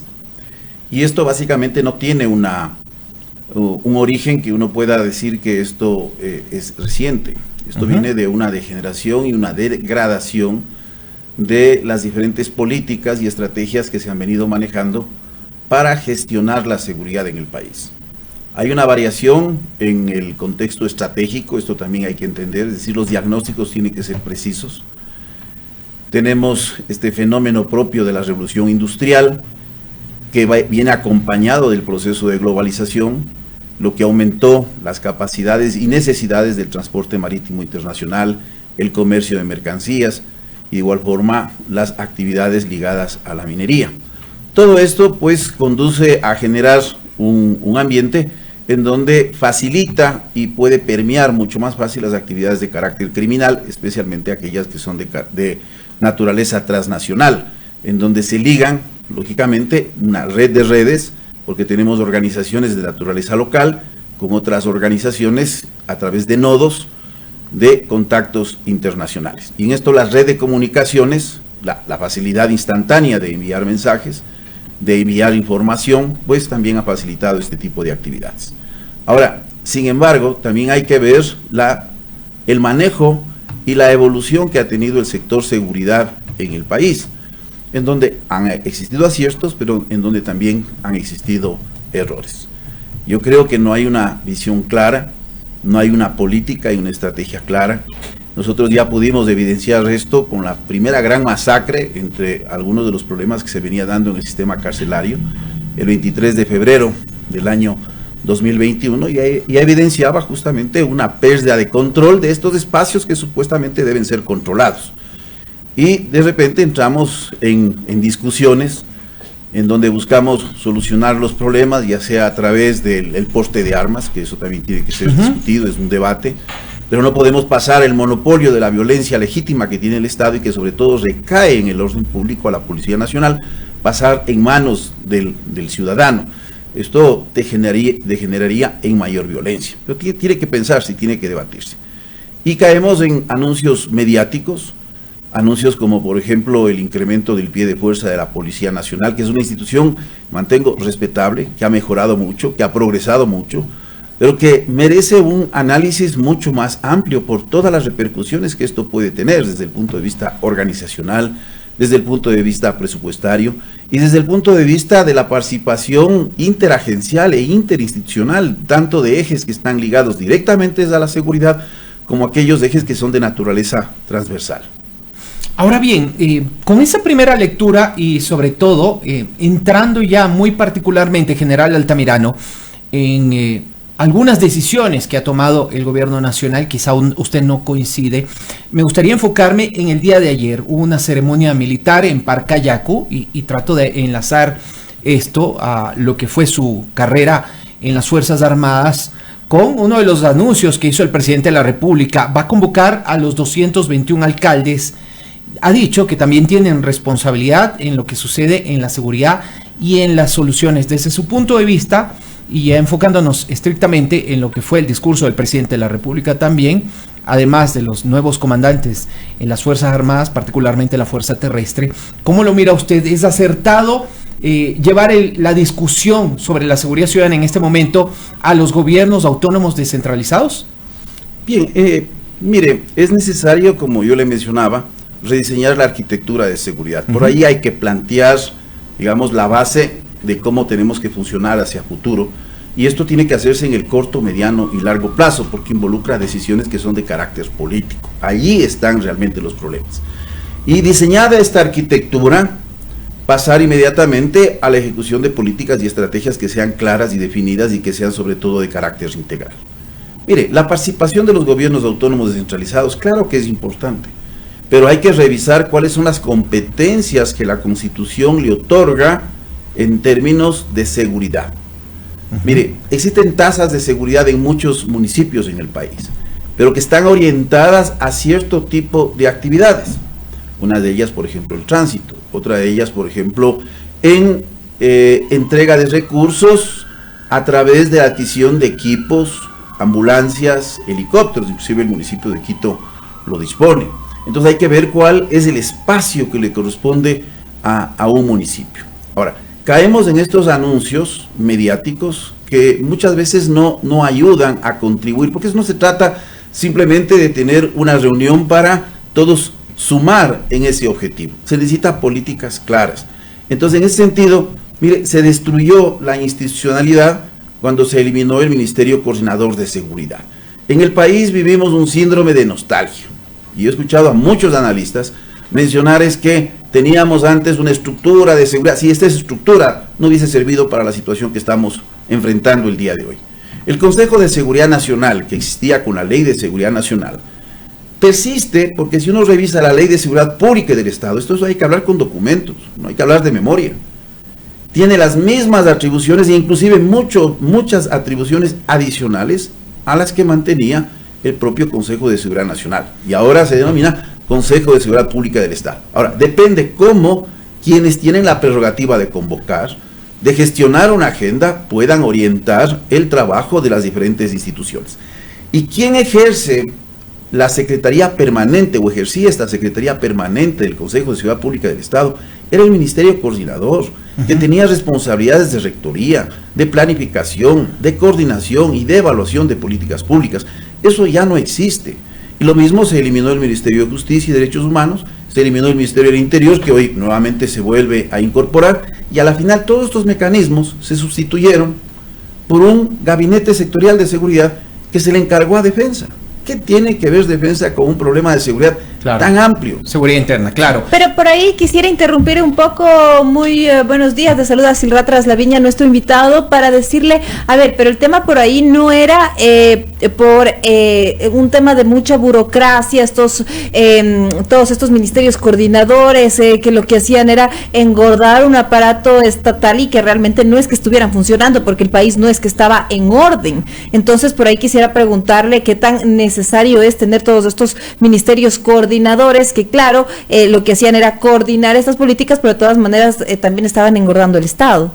Sí, buenos días. Bien, las instituciones pueden ser bien o mal gestionadas. Que una institución no sea bien gestionada no quiere decir que nosotros vamos a eliminarla. Si tenemos problemas en el sector salud, no vamos a eliminar el Ministerio de Salud. Disculpe que ponga un ejemplo, quién sabe, extremo. Y claro, si evidentemente no se podría. Áreas, mire, es importante entender que la seguridad involucra la participación de varias instituciones. Por ejemplo, debe recrearse este término de fuerza pública, pero no esta fuerza pública exclusivamente focalizada en la visión de lo que son Fuerzas Armadas o de lo que es la Policía Nacional. Se tiene que incorporar en la misma categoría, guste a quien guste, al Cuerpo de Vigilancia y Seguridad Penitenciario, al Cuerpo de Vigilancia Aduanero. Se tiene que configurar una inteligencia de naturaleza nacional, más allá de la policial y militar. Lo tienen todos los estados del mundo. Es necesario fortalecer otras áreas, y para eso se necesita un trabajo interagencial e interinstitucional. Y el Ministerio Coordinador y el nombre que se le dé, porque no se trata simplemente de tener una secretaría permanente, sino una una organización que pueda articular en el nivel ministerial las políticas públicas que sean necesarias. No estamos hablando simplemente de burocracia, estamos hablando de que hay funciones como por ejemplo la rectoría, funciones que tienen que ver con la dirección y planificación, y existen otros ejes transversales. Mire, la seguridad, cuando nosotros hablamos del microtráfico en el país, lo vemos exclusivamente como un problema de seguridad. Desde un punto de vista más elevado, este es un problema de salud también, y es un problema de educación. Entonces hay que articular todo esto. Es un problema de salud porque afecta a la salud de los consumidores y produce problemas de naturaleza social, la incapacidad de la persona a ser productiva. Y para eso hay que trabajar con programas de prevención y programas de igual forma de rehabilitación. ¿Por qué ha habido el aumento del microtráfico? Porque en primer lugar ha habido un aumento de la oferta. ¿Y por qué ha habido este aumento de la oferta? Porque con este boom que se dio, especialmente del incremento del comercio internacional, las lógicas que cambiaron en nuestras fronteras, especialmente en la frontera norte, debido al proceso de paz, la incorporación de nuevos grupos criminales, la misma participación continua del ELN en este tipo de actividades ligadas al narcotráfico en Nariño, en Putumayo, pues ha incentivado a de que el Ecuador se constituya en un sitio de paso y expendio. Ahora, ¿cómo se paga? Se paga con droga. Y esta droga hay que monetizarla. Y para eso se busca las redes locales vender esa droga en el mercado local. Antes criticábamos mucho, bueno, este no es nuestro problema, este es un problema de los mercados de consumo en Estados Unidos y en Europa, pero hoy tenemos el problema aquí. Yo no veo ningún spot televisivo, ninguna campaña agresiva en donde se trate de prevenir el consumo de drogas y en donde también se pueda orientar los procesos de rehabilitación. Es decir, que no hay una estrategia, perdone que le interrumpa, en general, es decir, que no hay una estrategia conjunta, porque claro, definitivamente se trata de no consumir drogas, pero yo también veía el día de ayer había muchas críticas, sobre todo de líderes de opinión respecto a que se había perdido ya el control del país, se hablaba de un narcoestado, de que definitivamente el narcotráfico se está apoderando del Ecuador y de todo lo que está ocurriendo. No sé cómo lo ve usted ya en el tema estratégico general. Y sí coincide, perdón, abono a lo que acaba de decir Silrat, y ahora que hablamos también de los alcaldes, lo que mencionó anteanoche Cintia Viteri, alcaldesa de Guayaquil, el país se le salió de las manos, la delincuencia le ganó en menos de un año, dijo Cintia Viteri al presidente Lasso. ¿Usted coincide con eso, general Altamirano? Bueno, mire, lo que pasa es que nosotros vemos índices, ¿no? Prácticamente en el gobierno del expresidente Moreno tuvimos una duplicación de la tasa de homicidios. E iniciamos con una tasa de homicidios en el orden de 14.6 cada 100.000 habitantes, y como vamos en la actualidad, podríamos estar terminando el año con una tasa de homicidios de entre 18 y 20 homicidios por cada 100.000 habitantes. Esto son indicadores, pero a veces queremos ir a atacar prácticamente los resultados, los efectos, pero no atacamos las causas. Mire, yo solo quiero referirme al asunto de los 30.000 policías, eso iba. Y quién sabe hacer una referencia a este discurso, que espero que sea discurso, de vamos a entrar en una guerra contra la delincuencia. Mire, no digo que no sea necesario posiblemente un incremento del pie de fuerza. Es posible, pero tiene que ser dimensionado de acuerdo a las realidades y necesidades operativas y realidades y necesidades presupuestarias que tiene el Estado. Un incremento de un pie de fuerza de 30.000 efectivos. Primero, nos acaba de confirmar de que, quién sabe, estamos entrando en un proceso de una guerra. Y el asunto de la seguridad no es exclusivamente elementos de carácter represivo, son elementos también de carácter preventivo. La incorporación de 10.000 policías en servicio en un año significaría, solo en salarios y obligaciones patronales, 180 millones de dólares. Cuando tengamos a los 30.000 policías en funciones, vamos a tener una masa salarial aproximadamente de 550 millones de dólares.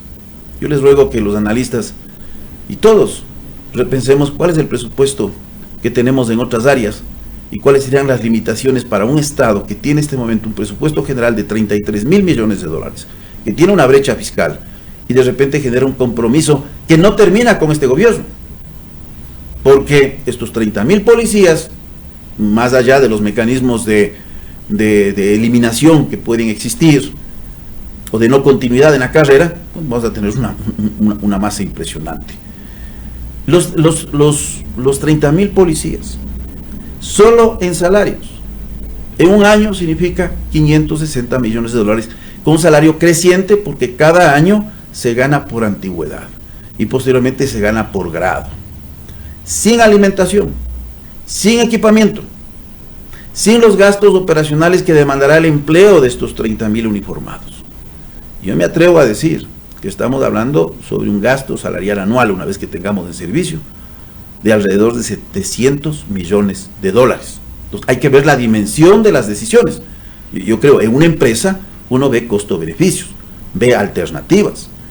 ¿Y no cree, general, un poco en la misma línea, que esos recursos, quizá no los 500, quizá no hablar de 30.000, pero podrían empleárselos de mejor manera? Es decir, tal vez, bueno, pensar en 10.000 y el resto del dinero, digamos, si finalmente la decisión es invertir 500 millones anuales o 700 millones anuales, destinarlos a temas como salud, educación, generación de oportunidades para jóvenes. Digo, ya dejando estrictamente de lado el tema de la seguridad.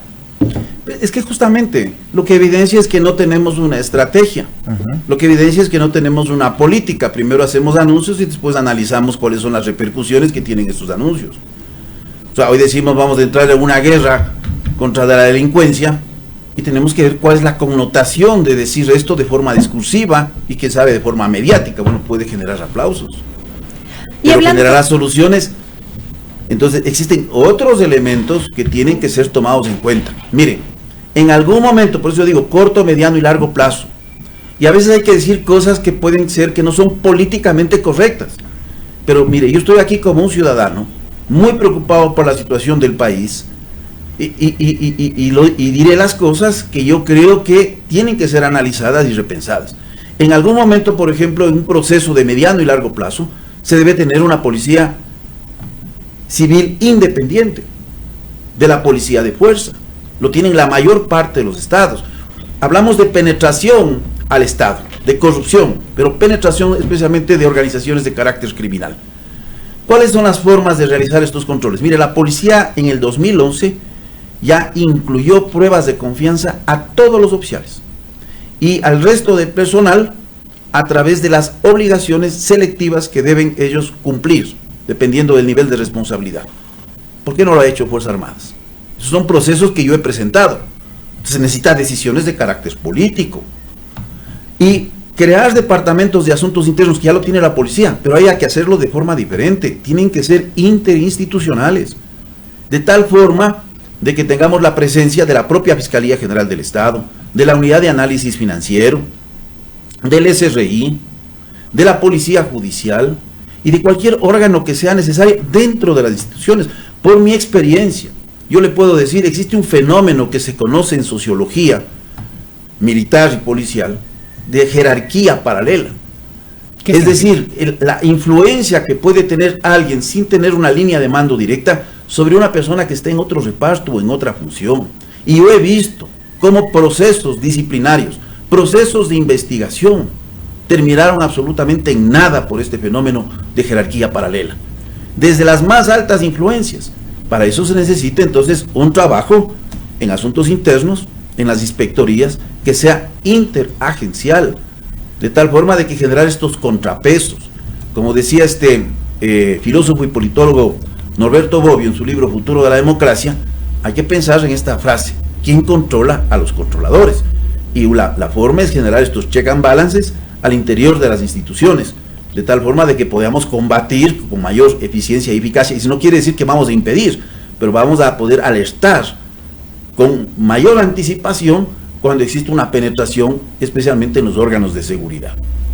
Ahora yo quisiera preguntarle y aterrizar un poquito más el tema de la seguridad ciudadana, no sé cómo lo ve usted, general, pero lo que está sucediendo también en las calles de la capital, lo que está sucediendo con el joven de 21 años que es apuñalado en plena calle mientras iba caminando con su funda de Doritos y con sus chicles, lo que está ocurriendo con los coches bomba también en Esmeraldas. Vemos una escena de total y un escenario en el país de violencia que al menos yo no había visto antes. ¿Esto lo soluciona el número de policías que pretende agregar el gobierno? ¿O cómo se pueden tomar medidas adecuadas para lograr salir de estos esquemas de violencia y que no se apoderen de nuestro país? Por Dios, que no nos den miedo salir a las calles.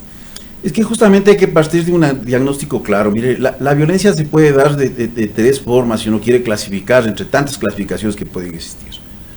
Hay primero esa violencia que puede ser de carácter discriminatorio.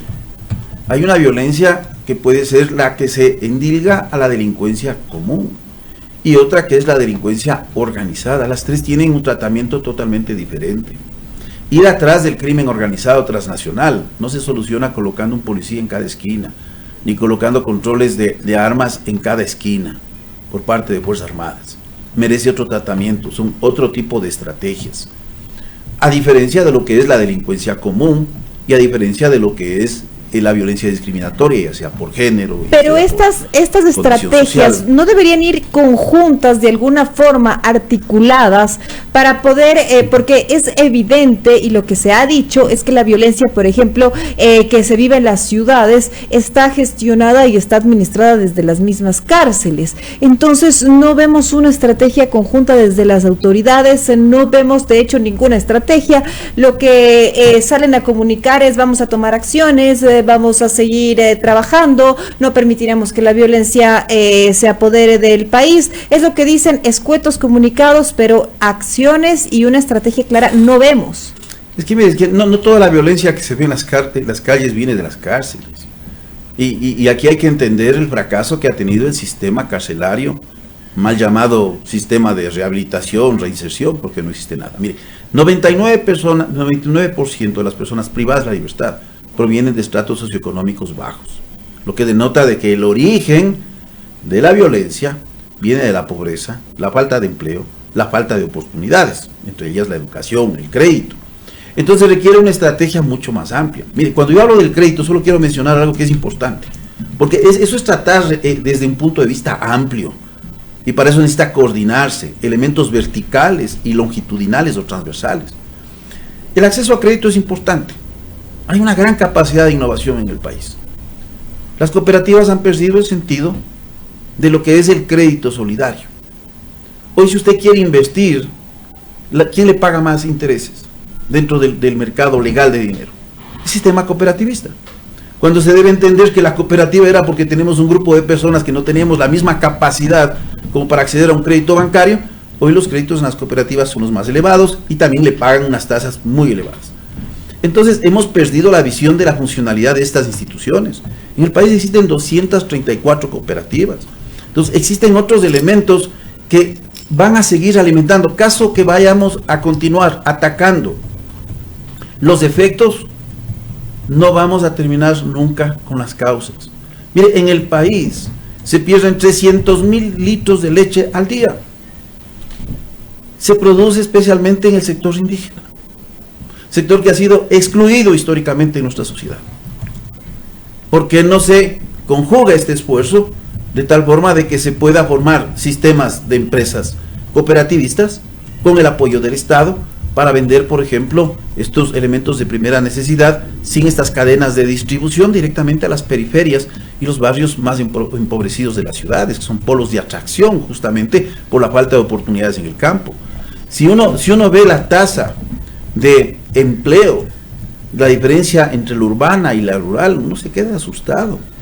Entonces ahí están las semillas de todo este problema que no vamos a resolver simplemente con una política de represión. No vamos a solucionar esto si seguimos manteniendo un sistema carcelario que no se requiere. Hoy se está diciendo de que ahora necesitamos una nueva legislación para combatir el crimen organizado transnacional. No vamos a acabar nunca. Este no es un problema exclusivamente legal, este es un problema de políticas públicas. Quisiera también preguntarle, general, sobre el tema de la crisis de institucionalidad que vive el país, que viven las Fuerzas Armadas, que vive la policía. ¿Cómo lo ve usted, dentro de su análisis, también como experto en seguridad, además como general, este tema? Por ejemplo, veíamos lo que ocurrió con Don Nasa, y que todas las sospechas estaban directamente, y digo sospechas porque no se ha determinado absolutamente nada, pero sí estaban apuntando hacia el tema de que Don Nasa entraba y salía como le daba la gana al Ministerio de Defensa. Entonces, ¿qué es lo que pasa? ¿Cuál es este tema también de esta crisis de institucionalidad que estamos viendo en el país,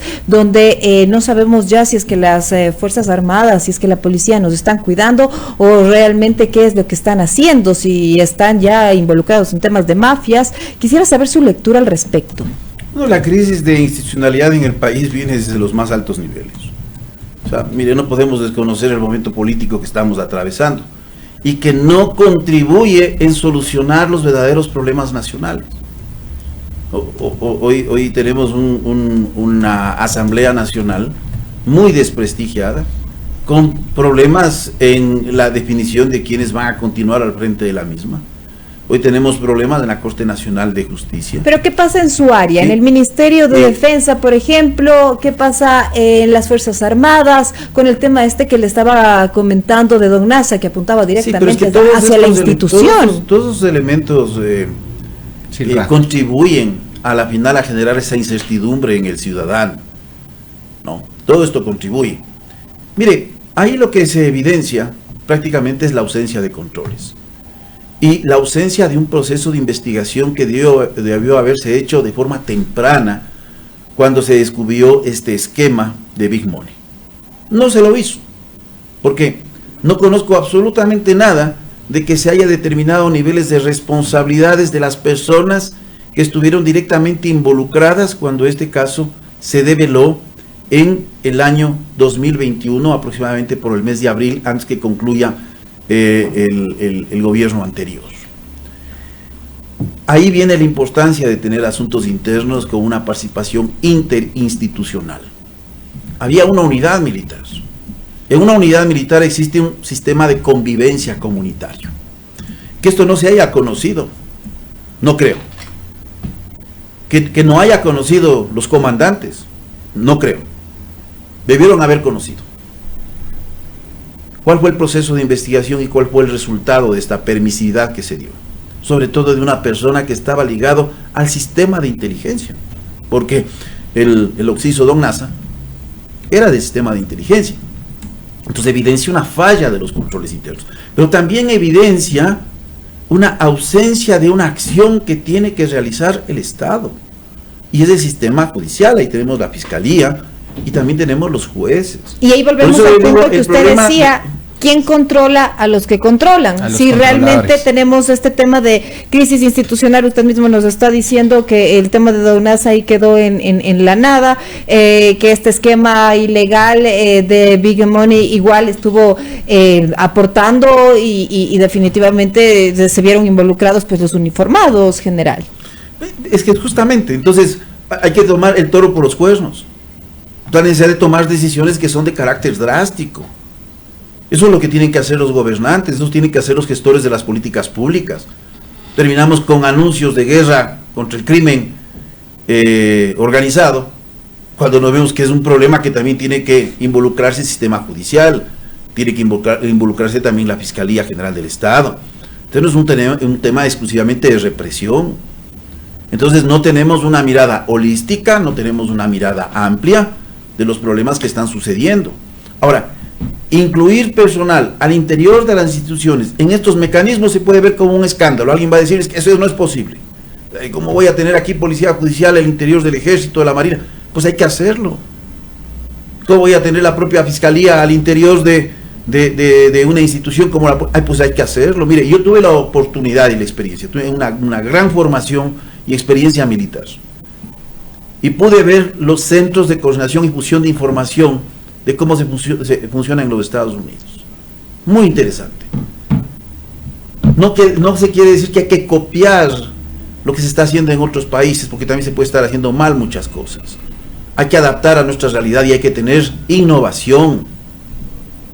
Pero estamos cayendo en lo mediático. ¿Y se puede hacer innovación general? Es decir, por ejemplo, cuando usted llegó a la Comandancia General del Ejército, y considerando también que en el sector público, y digo, hablo a nivel de las instituciones, resulta bastante complicado, largo, demoroso, desarrollar procesos para cambiar las cosas, es decir, el estado de lo que uno encuentra muchas veces resulta difícil moverlo debido a lo complejo de desarrollar procesos de cambio, sobre todo a nivel del sector público. De su experiencia, ¿se puede o no se puede hacer? Le digo, porque muchas veces llegan buenos oficiales a las Fuerzas Armadas, por ejemplo, en el caso del Ministerio de Defensa, a ser ministro como tal, y vemos que se ven impedidos de desarrollar esos cambios que quizá quisieran llevar a cabo. Bueno, yo le puedo decir que la innovación parte de dos elementos. Primero, tener una creatividad, y segundo, tener una formación y un expertise profesional que inclusive vaya a extrapolar las áreas que uno maneja en el día a día, y eso le da la educación a uno. Ahora, no me gusta hablar en primera persona, pero usted me acaba de preguntar. Yo he desarrollado una cantidad impresionante de procesos de innovación a lo largo de toda mi carrera militar. Es decir, no me volví innovador al final. No me vuelvo ético al final tampoco. Entonces, he desarrollado una serie de elementos tecnológicos en el ejército que no se pensaban. Alguna vez conté una entrevista a un prestigioso periodista. Todos los sistemas de dirección de tiro, sistemas de mando y control, cuando no existían, le estoy hablando de los años 90, en donde no se percibía la utilidad de la computadora. Una persona que para ese momento no había estudiado el área de informática, pero que tenía una visión. Innovaciones en los procesos educativos. Yo tengo estudios muy profundos en el área de educación. De igual forma en los sistemas de gestión estratégica, porque me he dedicado en gran parte a estudiar y a dar cátedra en el área de la administración en las universidades. Pero el proceso más fuerte que comencé a desarrollar siendo director de planificación y gestión estratégica, que presenté a 2 comandantes generales y que se fueron permeando poco a poco porque hay estos miedos de cambiar. Claro. Es el denominado proceso de transformación del ejército, que iba más allá de una simple modernización, de una simple reingeniería. Lógicamente que hubieron obstáculos, y obstáculos de nivel político, pero yo salí convencido que el camino que se orientó y que en cierto modo continúa es el camino más correcto que tiene que seguir en este caso el ejército, y que tiene que empujarse a todas las Fuerzas Armadas. Hay que cambiar el chip, y esto se requiere decisión. Si no hay decisión en la cabeza, si no hay innovación, si no hay nuevos conceptos, si no hay la capacidad de salir de los paradigmas que nos han dominado toda la vida, entonces lógicamente yo puedo tener todo el apoyo político, pero no voy a tener los cambios que sean necesarios y que requiere el país. Entonces es importante impulsar los cambios desde ya. Hay una frase que dice que los hombres sabios son los que siembran semillas para que el día de mañana esos árboles que van a crecer den sombra, no a las personas que sembraron, sino a las personas que vienen. Y esa debe ser la responsabilidad que tenemos hoy quienes en algún momento cumplimos una función pública, de realizar la orientación en las políticas que tienen que tomarse. No podemos vivir del mediatismo, anuncios de 30.000 policías, guerra contra la delincuencia, cuando hay problemas estructurales. Merece una y de reaccionar, ¿no? Porque integral. vivimos en un momento de reacción. Lo único que hacemos es reaccionar sin una estrategia marcada, sin una estrategia realmente clara. Lo que estamos haciendo es reaccionar a cada evento violento que se da en el país con un tema distinto. Así es. Yo creo que existe un espíritu de cambio en las instituciones. Las personas que están liderando las mismas tienen que abrirse a este cambio. Eso es sumamente importante, por una responsabilidad con el futuro, no una responsabilidad para el tiempo que vamos a estar acá. Entonces yo creo que tiene que analizarse. Hay muchos aspectos que tienen que ver con la seguridad, desde el propio sistema de rehabilitación, que prácticamente viene a ser el que maneja la consecuencia. Pero mire, quienes reinciden en el delito, para que usted conozca, es el 34%. ¿Qué evidencia eso? Que el Sistema Nacional de Atención Integral tiene malas notas, porque es como que una escuela dice: acabo de formar un bachiller, y este bachiller tenga que regresar para completar el nivel de competencias que no le dio la escuela en su momento. Entonces hay una falla en todo el sistema, y para eso se necesita una política integral, y los recursos son escasos, y se tiene que valorar el costo-beneficio de las diferentes alternativas que tienen que tomarse, y no se puede tener una estrategia para todo el país. Se necesitan estrategias focalizadas, en donde hay un componente mucho más fuerte en el área, por ejemplo, del empleo de los medios de violencia legítimos que tiene el Estado, acompañado de otros elementos de naturaleza transversal. En otras áreas, en cambio, primará y estará alrededor de esta, no dirigiendo prácticamente, orientando las actividades de la política pública, el sector seguridad propiamente dicho. Entonces, eso es una política integral, y la participación de los municipios es importante, especialmente en lo que es la política de prevención, en lo comunitario, en lo situacional. Hay un gran trabajo que se puede desarrollar. General, muchísimas gracias por su tiempo en esta mañana. Me quedo quizá con estas últimas ideas de todo el diálogo. Es necesario un plan, trabajar en políticas públicas, estar abiertos al cambio. Y bueno, algunas de las principales ideas que nos ha dado esta mañana y con la que hemos reflexionado junto al general Luis Altamirano, excomandante de la Fuerza Terrestre hasta el año 2020. Que tenga un buen miércoles, general. Muchas gracias, muy amable. Gracias por el espacio. 7:41 de la mañana. Seguimos aquí en El Mundo a las 6 a través de Majestad Radio, también de Majestad Televisión. Hacemos una nueva pausa y ya volvemos. El Mundo a las 6 a través de Majestad Radio.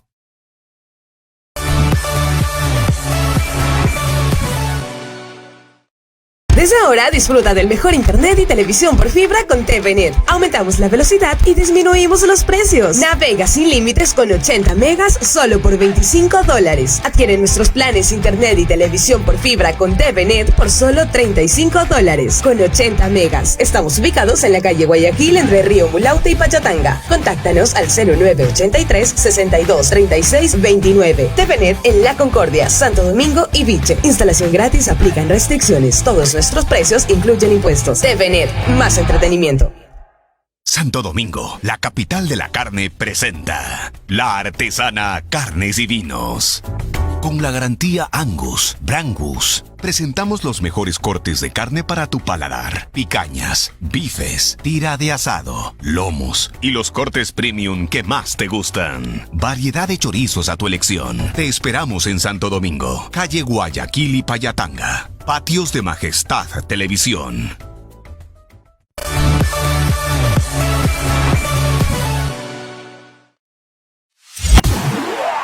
El Mundo a las 6 a través de Majestad Radio. Personajes del mundo a las 6.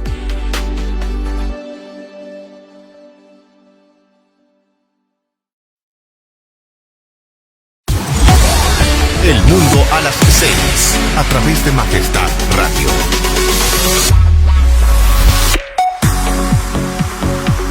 7 de la mañana con 43 minutos. Gracias por seguir junto a nosotros aquí en El Mundo a las 6 a través de Majestad Radio, Majestad Televisión.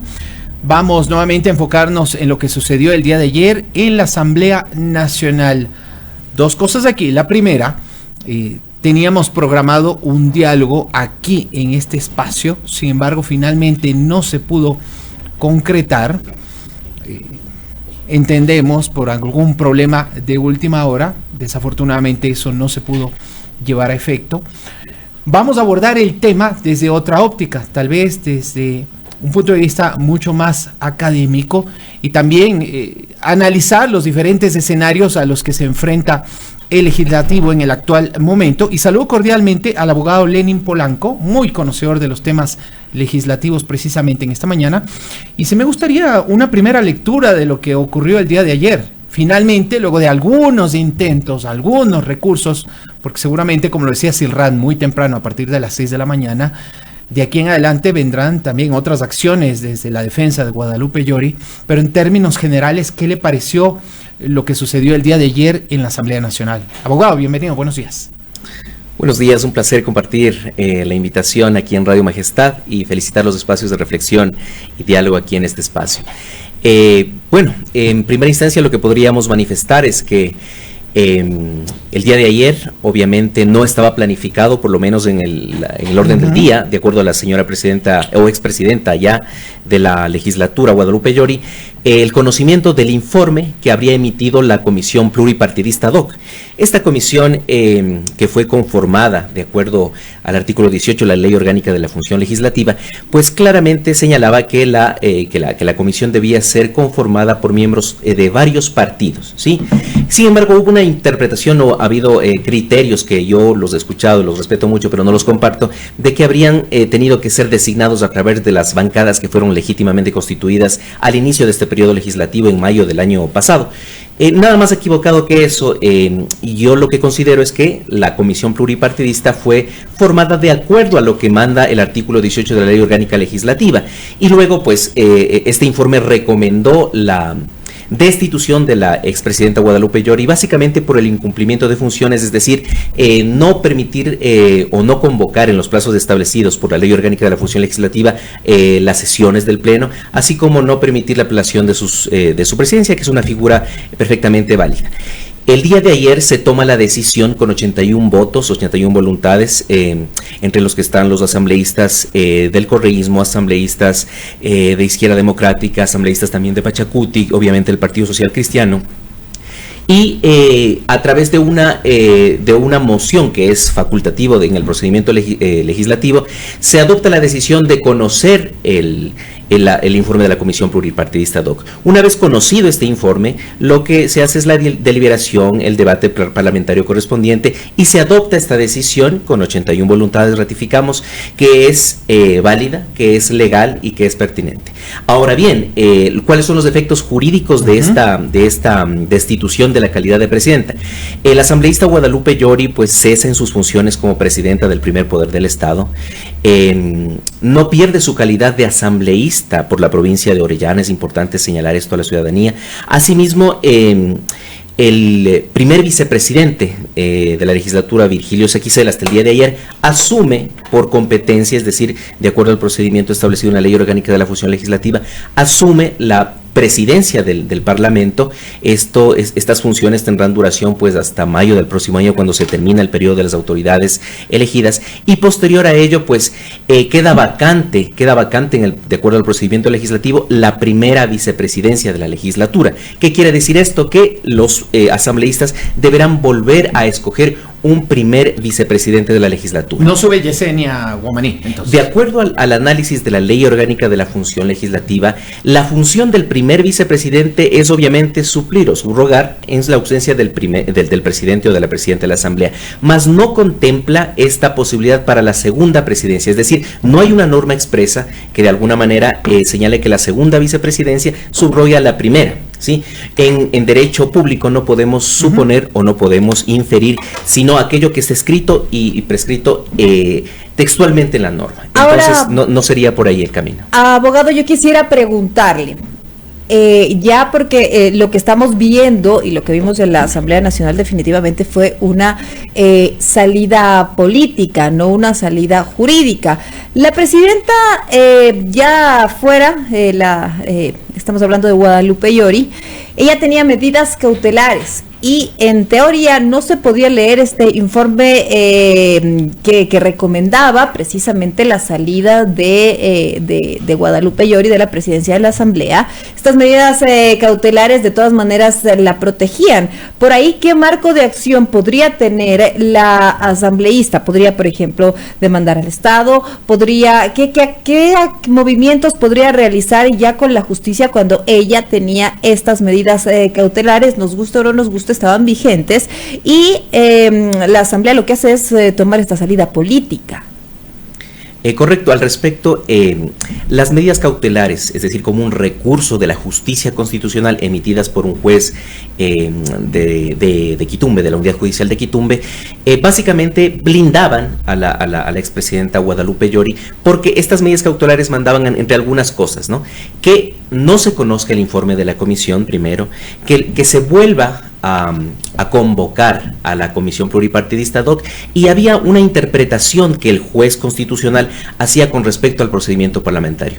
Decía este juez constitucional que el coordinador de la bancada de Pachacuti, el asambleísta Lucero, no había designado formalmente a uno de los representantes para que integre la Comisión Pluripartidista, por lo tanto no sería legal la conformación de esta comisión. Al respecto caben hacer algunos análisis, ¿no? Las medidas cautelares como una garantía jurisdiccional, como una posibilidad del derecho constitucional, lo que pretenden es paralizar, es decir, evitar la comisión o la vulneración de un derecho. Sin embargo, hay dos cuestiones que tenemos que tener en consideración. Primero, la orden del juez de volver a conformar una comisión pluripartidista devenía en extemporánea. Analicemos por qué. La Comisión Pluripartidista ad hoc tiene que seguir un cronograma y unos plazos que están establecidos en la Ley Orgánica de la Función Legislativa. El no cumplimiento de estos plazos podría generar o nulitar la efectividad de los actos o de las decisiones y resoluciones tomadas. Es decir, si el juez de instancia, el juez constitucional, mandaba a conformar nuevamente esta comisión, se atropellaba los procedimientos y los plazos que establece la Ley Orgánica de la Función Legislativa. Por lo tanto, la eficacia jurídica de esa medida cautelar pues es cuestionable o puede ser debatida.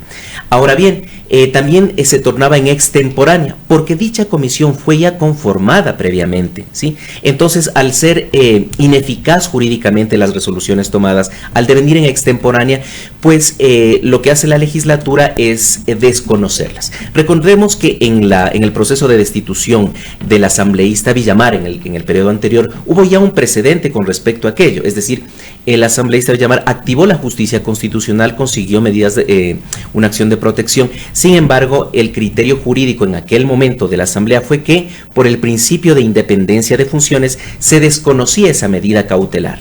Ahora entonces, bien, en este punto, ¿qué alternativas tendría la saliente presidenta de la asamblea, o ya expresidenta de la asamblea, Guadalupe Llori, y qué tan legal fue todo este tema que se hizo dentro del legislativo? ¿Se podía, no se podía? ¿Cómo lo ve usted? Bueno, nosotros hemos llegado a conocer, por lo menos de manera extraoficial, que la defensa de la expresidenta Guadalupe Llori quisiera activar lo que se llama el artículo 282 del Código Orgánico Integral Penal, que es lo que dice que existe un incumplimiento de una orden de autoridad competente, ¿sí? Este es un tipo penal que se configura cuando los ciudadanos o las personas no acatan las decisiones emitidas de manera judicial, jurisdiccional o por cualquier autoridad competente. Ahora bien, recordemos de todas maneras que el artículo 118 de la Ley Orgánica de la Función Legislativa también establece que los asambleístas primero tienen un fuero de corte nacional, segundo no pueden ser ni civil ni penalmente responsables por las decisiones que adopten desde luego en el ejercicio de sus funciones. No aplica esto desde luego para delitos comunes. Entonces, amparados, ¿sí?, en la inmunidad parlamentaria, que es lo que básicamente se conoce a esta capacidad o a este blindaje que tienen los asambleístas de tomar decisiones en el Pleno, no podría configurarse o mal haría en tratar de configurarse lo que se llama el incumplimiento de orden de autoridad competente de acuerdo al artículo 282 del Código Penal. Ahora, hablándonos un poco más aterrizado, porque ustedes los abogados nos hablan un poco ya con términos un poco más jurídicos, pero lo que usted nos está diciendo es que ya podría poner acciones. ¿Qué tipo de acciones ya para explicarle a los ciudadanos que nos están siguiendo y que realmente no entienden mucho el tema jurídico? ¿Qué acciones podría poner para la señora Llori después de esto? ¿Y qué es lo que usted extraoficialmente conoce respecto de estas posibles acciones que estaría por colocar Guadalupe Llori? Bueno, la presidenta cesada en sus funciones, pues desde luego, como todo ciudadano, tiene alternativas jurídicas para poder demandar o para poder activar los recursos jurídicos constitucionales que le asisten. ¿Esto le devolvería la presidencia?